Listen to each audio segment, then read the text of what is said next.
Good morning student, स्वागत है सभी का ऑनलाइन एजुकेशन प्लेटफॉर्म पे। और हम लोग पढ़ रहे थे क्लास 10 साइंस, और अपनी साइंस में जो चैप्टर चल रहा था वो था विद्युत धारा। विद्युत धारा चैप्टर लगभग हम कवर कर चुके हैं काफ़ी सारा, जिसमें हमने पढ़ लिया है अब तक कि ओम का नियम क्या होता है, प्रतिरोध क्या होती है, प्रतिरोधकता क्या होती है, और प्रतिरोधों का संयोजन किस प्रकार से किया जाता है, जैसे समांतर क्रम संयोजन, श्रेणी क्रम संयोजन। तो कल हमने लास्ट क्लास कर ली थी प्रतिरोधों पे। एक बार मैं इस क्लास में रिवीजन करवाऊंगा, उसके बाद हम नेक्स्ट शुरू कर देंगे। तो देखो, प्रतिरोध होता है R, वो समानुपाती होता है लंबाई के, R व्युत्क्रमानुपाती होता है उसके क्षेत्रफल के। तो यहाँ से R जो है वो समानुपाती हो जाएगा L और A के, और बराबर का चिन्ह लगाते हो तो ρL/A आ जाता है। ये क्या होती है? प्रतिरोधकता होती है। क्या होती है? प्रतिरोधकता। क्लियर है? इसमें किसी को कोई दिक्कत थी नहीं। उसके बाद हमने संयोजन किया, तो श्रेणी क्रम संयोजन के लिए होता है इक्विवेलेंट रेजिस्टेंस R1, R2 और R3 का योग। और अगर मैं बात करूं समांतर क्रम की, तो 1/R इक्विवेलेंस होता है 1/R1 plus 1/R2 plus 1/R3। ये होता है समांतर क्रम संयोजन में, और ये होता है श्रेणी क्रम संयोजन में। अब इन दोनों का हमने कंबाइंड रूप निकाला था, और एक कॉमन रूप देखा था कि किस तरीके से है, कि किस तरीके से हम कंबाइंड रेजिस्टेंस निकालेंगे। बात समझ आई? अब हम बात करते हैं इससे आगे कि जो प्रतिरोध है, उस प्रतिरोध का ऊष्मीय प्रभाव क्या है।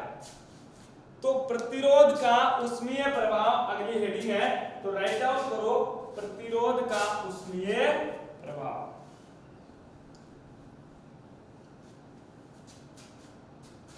या तापीय प्रभाव भी कहीं लिखा मिल जाएगा।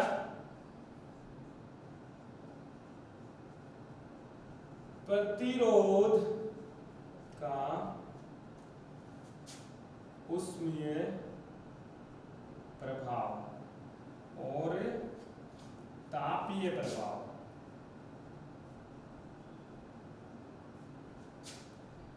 इधर देखो, प्रतिरोध का ऊष्मीय प्रभाव, तो हेडिंग के अंदर एक नया नाम आया है ऊष्मीय। कौन सा? ऊष्मीय।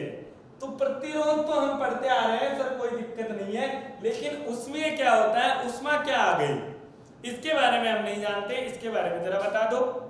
तो चलिए इसके बारे में बता देते हैं। पहले देखो, ऊष्मीय के आगे मैंने एक नाम लगाया आपके लिए, तापीय प्रभाव। सही लिखते हैं इसको, तापीय, जो भी है समझ लेना। तापीय प्रभाव। अगर मैं बोलता हूं ताप, तो ताप क्या होता है? ताप का नाम लेते ही आपको क्या महसूस होगा? आपको लगेगा कोई चीज है जिसकी गर्मी के बारे में बता रहा है, यानी टेम्परेचर बता रहा है कि आज का तापमान जो है वो इतना है। तापमान क्या है? इतना है, यानी 36 डिग्री होगा, 40 डिग्री होगा, बहुत ज्यादा हो गया, लेकिन फिर भी होता है। तो ये जो तापमान है, वो तापमान क्या दर्शा रहा है आपको, कि कोई चीज कितनी ठंडी है या गर्म है। बात समझ आई? ध्यान से सुनना स्टोरी को। देखो, पहले आता है तापमान। तापमान आपको दर्शाता है कि कोई वस्तु कितनी ठंडी है या गर्म है। तापमान कुछ नहीं है, तापमान सिर्फ एक एहसास है। क्या है? एहसास है, एक फीलिंग है जो आप देखते हो कि कोई भी वस्तु, जैसे इस मार्कर के हाथ लगाओगे और आपको लगेगा ठंडी है, थोड़ी देर बाद अगर कोई गर्म वस्तु लाके दे दी, आप क्या कहोगे? गर्म है। मतलब आप क्या बता रहे हो? उसका तापमान बता रहे हो।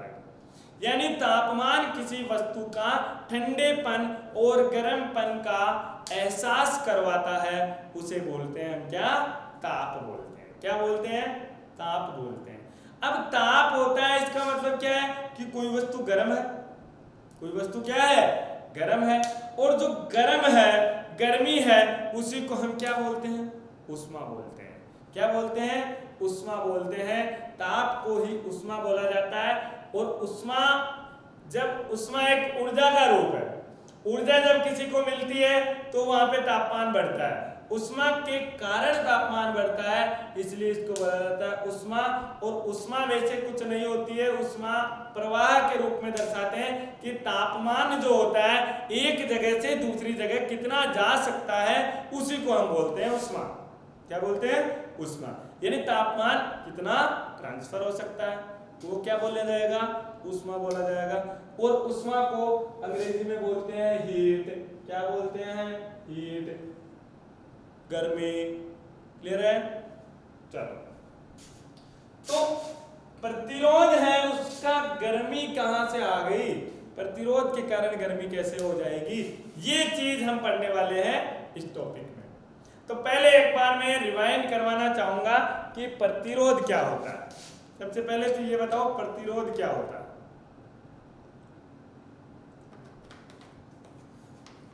क्या होता है प्रतिरोध? पहले दिन हमने क्लास में पढ़ा था प्रतिरोध के बारे में, तो हमने ये देखा था, ध्यान से समझना इस बात को, कि जब विद्युत धारा प्रवाह होती है तो उसमें छोटे छोटे छोटे छोटे इलेक्ट्रॉन नाम की कोई चीज होती है जो क्या करती है? बहती रहती है। क्या करती है? बहती रहती है। अगर ये इलेक्ट्रॉन बहेंगे तो आगे वाला इलेक्ट्रॉन है तो वो भी तो चुप थोड़ी बैठा रहेगा, वो भी बह रहा होगा। अगर वो भी बह रहा है, ये भी बह रहा है, दोनों बहरे हैं, बहरे मतलब सुनाई नहीं देता, वो वाले बहरे नहीं है, दोनों जा रहे हैं, चल रहे हैं, दोनों चल रहे हैं, इसका मतलब क्या हो जाएगा? दोनों आपस में टकराएंगे। और दोनों के मध्य टक्कर होती है, तो टक्कर को ही हम क्या बोलते हैं कि टक्कर के कारण उसके चलने में बाधा उत्पन्न हुई, और वो बाधा जो होती है उसको हम प्रतिरोध बोलते हैं। बोला था या नहीं बोला था? याद करो पहली क्लास को, पुरानी क्लास को, जिसके अंदर हमने ये बोला था कि इलेक्ट्रॉन यहाँ से यहाँ तक जब गमन करेंगे, चलेंगे, तो क्या करेंगे? एक दूसरे से टकराएंगे, और टकराने के कारण दोनों में क्या होगी? एक रुकावट उत्पन्न होगी, और उस रुकावट को हम बोलते हैं प्रतिबाधा, और प्रतिबाधा का ही नाम क्या होता है? प्रतिरोध होता है। ये बात सबको क्लियर है, इसमें कोई दिक्कत नहीं थी।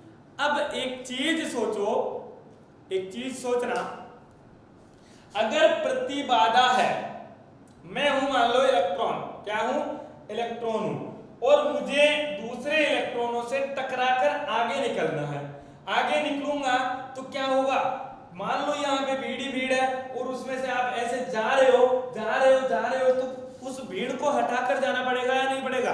अगर आप उस भीड़ को हटाकर जा रहे हो तो आपके पसीने छूट जाएंगे, छूटेंगे? आपके अगर पसीने छूट रहे हैं तो आप में क्या होगा? मतलब गर्मी आई है शरीर में, तभी तो पसीना निकल रहा है। अरे बोलो, प्रतिबाधा होती है तो प्रतिबाधा के कारण आपके शरीर का टेम्परेचर बढ़ेगा, आपको गुस्सा भी आएगा, मतलब आपकी गर्मी बढ़ जाएगी। आपकी गर्मी बढ़ेगी मतलब क्या होगा? आपका जो शरीर है वो गर्म हो जाएगा, और वो उष्मा उत्पन्न हुई है, जो गर्मी उत्पन्न हुई है, वो किसकी वजह से हुई है? इनके आपस में टकराने की वजह से। किसकी वजह से उत्पन्न हुई है? आपस में टकराने की वजह से। अगर आप किसी भी चीज को ऐसे थप्पड़ मारते हो तो एक साथ में क्या होता है? जैसे ही यहाँ पे टक्कर होती है, यहाँ पे गर्मी होती है। कभी सर ने गाल पे चांटा मारा हो और चांटे से यहाँ पे 5 उंगलियां बन जाती है, तो वहां पे क्या होता है? गाल पे एकदम गर्म हो जाता है वो गाल। क्यों हो जाता है गर्म? क्योंकि वहां पे टक्कर के कारण उष्मा उत्पन्न होती है। क्या होती है? उष्मा उत्पन्न होती है। अगर टक्कर के कारण उष्मा उत्पन्न हो रही है तो यहां पर भी जब इलेक्ट्रॉन टकराएंगे तो आसपास में क्या होगी? उष्मा उत्पन्न होगी। और अगर उष्मा उत्पन्न होगी तो क्या होगा? तापमान बढ़ जाएगा। किसका तापमान बढ़ेगा? चालक का। क्यों? क्योंकि चालक में ही तो इलेक्ट्रॉन बह रहे हैं, बाहर थोड़ी ना बह रहे हैं। इलेक्ट्रॉन बोर्ड पे थोड़ी बह रहे हैं, इलेक्ट्रॉन कहाँ बह रहे हैं? चालक तार में। चालक तार के अंदर इलेक्ट्रॉन बह रहे हैं, तो इलेक्ट्रॉन टकराएंगे, टकराने के कारण उष्मा उत्पन्न होगी, और उष्मा उत्पन्न होगी तो तार को क्या करेगी? वो गर्म करेगी। तार के अंदर उष्मा उत्पन्न होगी, तार गर्म होगा, और तार अगर गर्म होगा तो क्या होगा? उसी को तो हम बोलते हैं उष्मा, जिसकी वजह से आपको लगता है कि तार गर्म हो चुका है, गर्मी बहुत ज्यादा हो चुकी है। जैसे पंखा होता है, उस पंखे को आप चलाओ, लगातार चलता रहता है, 1 घंटे बाद उसके हाथ लगा के देखो, रोक करके, आपको पंखा गर्म महसूस होगा। क्यों गर्म महसूस होगा? क्योंकि उसके अंदर एक वाइंडिंग की होती है, उस वाइंडिंग के अंदर उष्मा उत्पन्न होती है, और वो उष्मा क्या करेगी? उस पंखे के ऊपर आएगी, और वो उष्मा उस पंखे के ऊपर आएगी तो आपको गर्मी महसूस होगी। बात समझ आ रही है? चलो, और कुछ लोगों को आपको ये भी बता देता हूँ, पंखा चलता है तो ठंडी नहीं करता है, गर्म करता है। ध्यान रखना, पंखा चलाने से ठंडा नहीं होती है, गर्मी होती है। वो हवा होती है, उसके कारण आपको लगता है कि वो ठंडक हो रही है। तो ये होता है उष्मीय प्रभाव। मतलब क्या हो गया? जब प्रतिरोध होता है तो प्रतिरोध के कारण उष्मा उत्पन्न होती है, और उष्मा उत्पन्न होगी तो कितनी उष्मा उत्पन्न होगी वो हम देखेंगे इस क्लास में। तो देखिए, चलो लिखिए। जब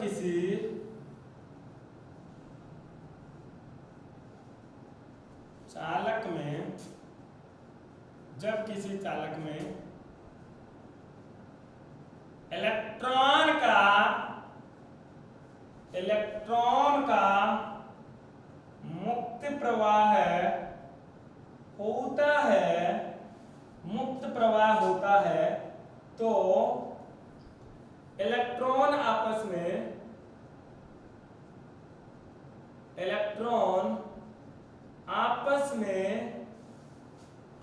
में टकराते हैं तथा टक्कर के कारण उनमें उष्मा उत्पन्न होती है,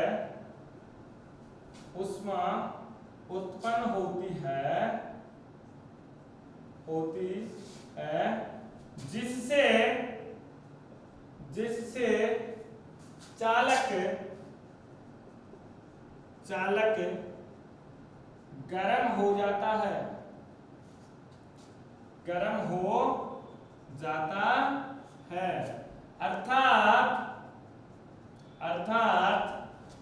अर्थात प्रतिरोध किसी चालक में उष्मा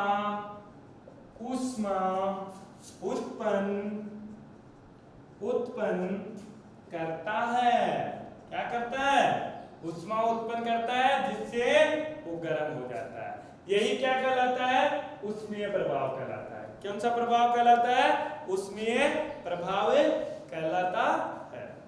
तो देखो, उष्मा जो होती है वो कुछ अलग नहीं है, उष्मा सिर्फ और सिर्फ कार्य है। क्या है? कार्य है। कौन सा कार्य कौन कर रहा है? देखो, मैं इलेक्ट्रॉन था तो मैं टकरा कर आगे जा रहा हूं। अब मैं इससे जाऊंगा, टक्कर लगी, और गया, टक्कर लगी, और गया, टक्कर लगी। जब टक्कर लग रही है तो टक्कर के कारण क्या होगा? प्रतिरोध उत्पन्न होगा। अब जब प्रतिरोध उत्पन्न हो रहा है तो मुझे इन जो इलेक्ट्रॉनों से टकरा रहा हूं, इनको दूर करके आगे प्रवाहित होना है। जब मैं आगे प्रवाहित होना है तो मुझे उनको हटाना पड़ेगा। अगर मुझे उनको हटाना पड़ेगा तो मुझे मेहनत करनी पड़ेगी, और वो जो मेहनत होती है वही क्या होता है? कार्य होता है। इसलिए जब भी टक्कर होती है तो कार्य करना पड़ता है, और वो जो कार्य करना पड़ता है आगे जाने के लिए, वही क्या होती है? उष्मा होती है। वो कार्य जो किया मैंने, मेहनत जो करी, जो पसीने आए, जो गर्मी उत्पन्न हुई है यहाँ पे, वही क्या है? उष्मा होती है। बात समझ आ रही है? तो इलेक्ट्रॉन के प्रवाह में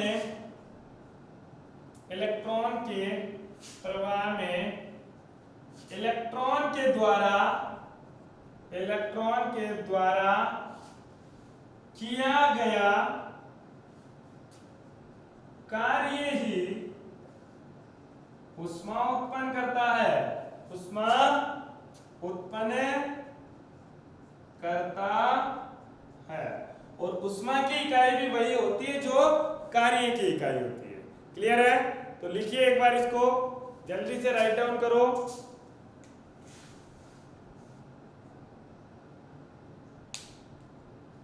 चलो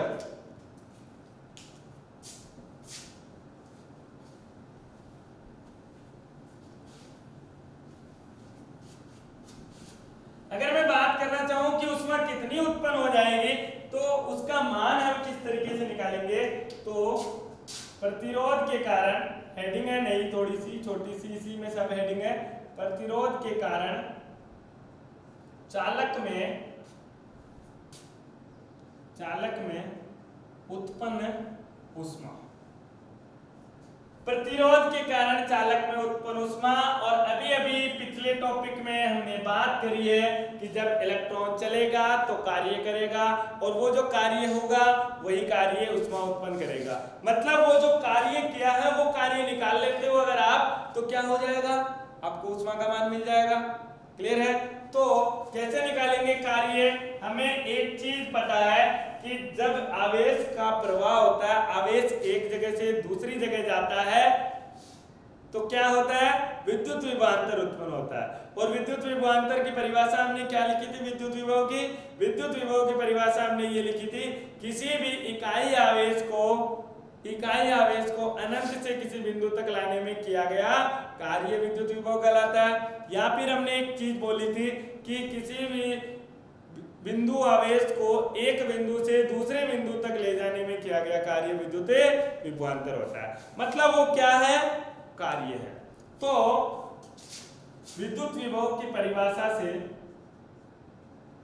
विद्युत विभव की परिभाषा से अगर विद्युत विभव की परिभाषा देखते हो तो V बराबर क्या था, W बट्टा Q। V बराबर W बट्टा Q हमने पढ़ा है, तो W बराबर क्या होना चाहिए, V गुणा Q होना चाहिए। W बराबर क्या होना चाहिए, V गुणा Q होना चाहिए। यहाँ पर V क्या है, V क्या है, विद्युत विभव, ठीक है। Q क्या है, आवेश, Q क्या है, आवेश। और W क्या है, कार्य, किया गया कार्य।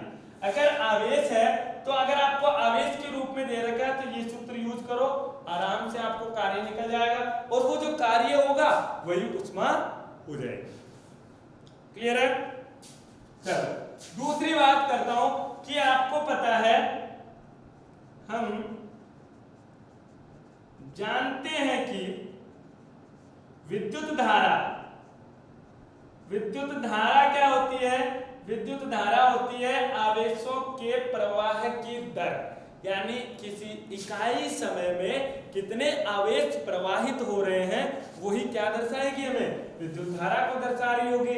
यानी Q बट्टा T आई होता है, तो Q का मान क्या हो जाएगा, I गुणा T। विद्युत धारा गुणा समय जो होता है वही आवेश होगा, यानी आवेशों का मान क्या हो जाएगा, जितनी विद्युत धारा प्रवाहित हो रही है उसको अगर आप समय से गुणा कर देते हो तो आपको क्या मिलेगा, आवेश का मान मिल जाएगा। ये समीकरण आपका 1 है और ये समीकरण 2 है। तो समीकरण 2 से Q का मान समीकरण 1 में रखने पर, अगर आप यहां से Q का मान इसमें रखते हो तो क्या आ जाएगा, Q का मान इसमें रखते ही W बराबर V पहले से पढ़ा है, Q की जगह रख दो I गुणा T, ये हो गया समीकरण नंबर 3, जो कि आपको ये दिखा रहा है कि अगर आपके पास विद्युत विभव का मान है, धारा का मान है और समय का मान है, तो आप इससे ऊष्मा का मान निकाल सकते हो कि किसी चालक में कितनी ऊष्मा उत्पन्न होगी। बात समझ आई? अगर यहां तक भी आपका मन नहीं भरता है तो एक और ओम का नियम लगा दो। ओम के नियमानुसार, ओम के नियमानुसार, और ओम का नियम कहता है V बराबर होता है I गुणा R। V बराबर I गुणा R होता है, ये समीकरण नंबर 4 है। अब इसके अंदर जो V है उस समीकरण 4 से v का मान समीकरण 3 में रखने पर, समीकरण 3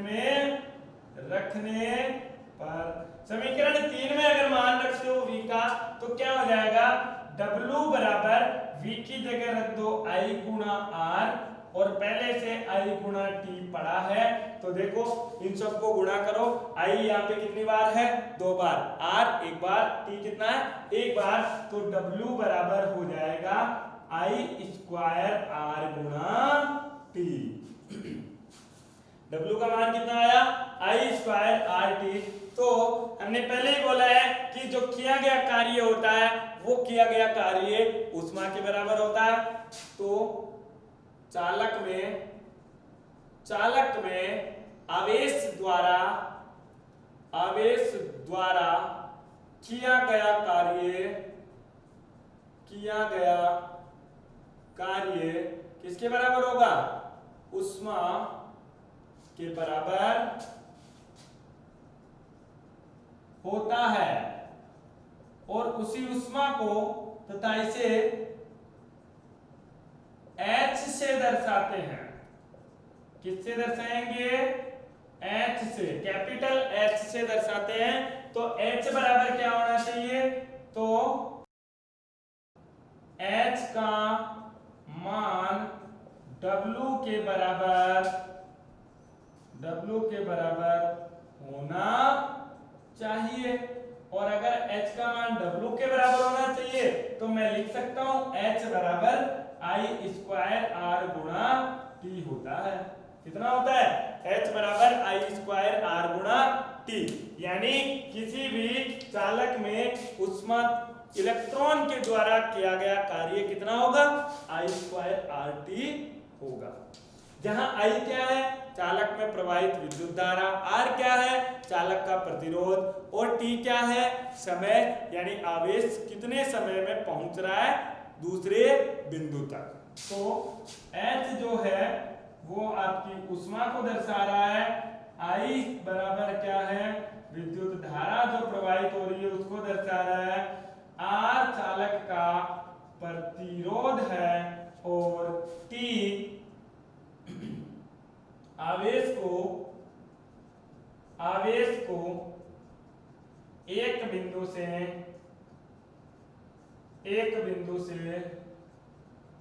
दूसरे बिंदु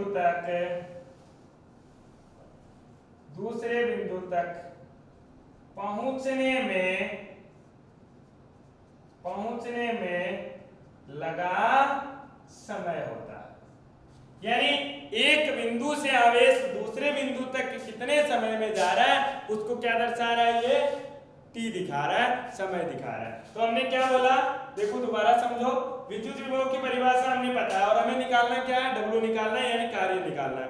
विद्युत विभव की परिभाषा कहती है कि किसी बिंदु आवेश को अनंत से लेकर के कहीं किसी बिंदु तक लाते हैं तो उसमें जो किया गया कार्य होता है वो विद्युत विभव के बराबर होता है। तो वो परिभाषा हमने पहले पढ़ रखी है। तो V बराबर W बटा Q होना चाहिए। तो यहाँ से W आ जाएगा V गुणा Q। अगर आप आवेश को चेंज करते हो तो आवेश Q बराबर होता है I गुणा T। तो यहाँ पे I गुणा T रखा तो W बराबर आ गया VIT। अब अगर आप विभवांतर को चेंज करना चाहते हो तो ओम का नियम लगाओ। ओम के नियमानुसार V बराबर क्या होता है, I गुणा R। तो W बराबर हो जाएगा I स्क्वायर RT, और I स्क्वायर RT हो जाएगा तो I जो यहाँ पे W है वही किसके बराबर होता है, उत्पन्न ऊष्मा के बराबर होता है।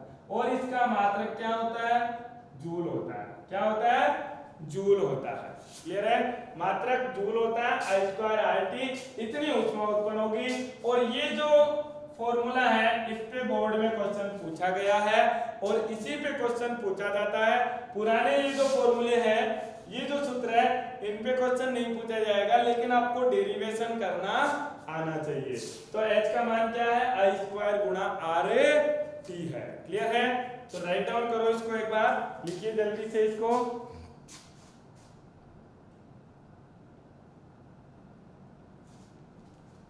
चलो, तो ये था प्रतिरोध के कारण उत्पन्न ऊष्मा।